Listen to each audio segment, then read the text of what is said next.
pour Simplicité, nous allons en Dordogne à la rencontre d'un agriculteur qui a trouvé un système simple pour augmenter sa productivité en pulvérisation. Bonjour David. Bonjour Flavien. Ça va bien? Ça va, ça va. Alors je suis venu te voir parce que tu as fait un choix technique sur ton ensemble de pulvérisation. Oui. L'objectif était de te simplifier un peu le travail. Est-ce que tu peux nous expliquer la réflexion? Alors donc on a fait le choix déjà d'un ensemble porté avec cuve frontale par rapport à notre parcellaire qui est pas très important et avec des pentes et tout ça, donc par rapport à un traîné le comportement est un peu meilleur. Au niveau autonomie on a 1200 litres derrière, 1100 litres devant. Nous en traitant bas volume on est entre 50 et 60 litres, ça nous donne une autonomie de presque 40 hectares sur le total et ça nous permet de pouvoir faire deux clients séparés entre ce qu'on a devant et ce qu'on a derrière. Sur la cuve avant on ne met pas de produit, il n'y a toujours que de l'eau propre. C'est une réserve d'eau qui sert pour plusieurs choses, donc pour réalimenter le pulvé, pour le nettoyer, pour faire un nettoyage bien complet quand on fait des sulfos ou autre pour la culture suivante. Et ensuite on se sert aussi de cette cuve frontale pour mettre de l'engrais liquide en localisé au semis de maïs. Donc il y a double usage de la cuve frontale. Avant on était avec un pulvé porté arrière simple, hein. On était obligé de revenir recharger pour alimenter le pulvé derrière parce que bon, nous on n'a pas toutes les terres autour, on travaille dans un rayon de 20 km à peu près. Tous les clients chez qui on va ne sont pas forcément équipés pour le remplissage d'eau qui devient contraignant puisque maintenant aujourd'hui il faut un circuit discontinu, etc.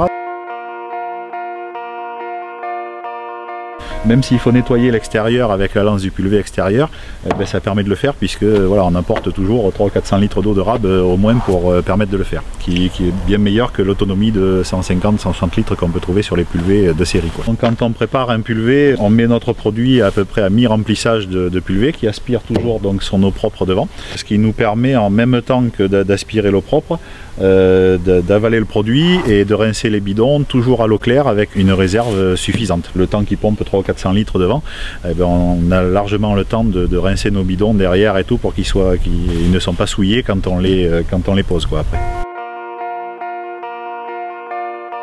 Pour l'alimentation en eau claire du pulvé, on a fait quelque chose de très simple.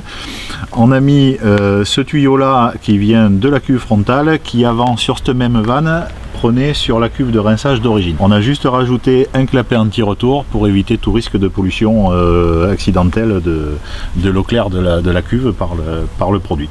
Voilà, donc on a fait vraiment très simple. Donc aujourd'hui la cuve de rinçage d'origine ne sert plus, mais il y a juste un tuyau et un collier à remettre le jour où on veut le refaire devenir autonome, quoi.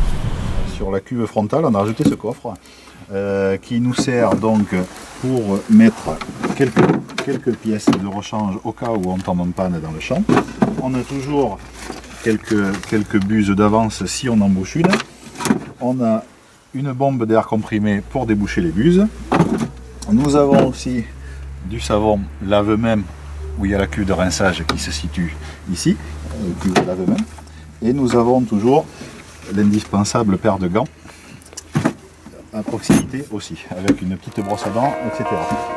On remercie David pour son accueil et ses explications. A bientôt pour un nouvel épisode de Simplicité. D'ici là, abonnez-vous à la page Adama France et Cultivar.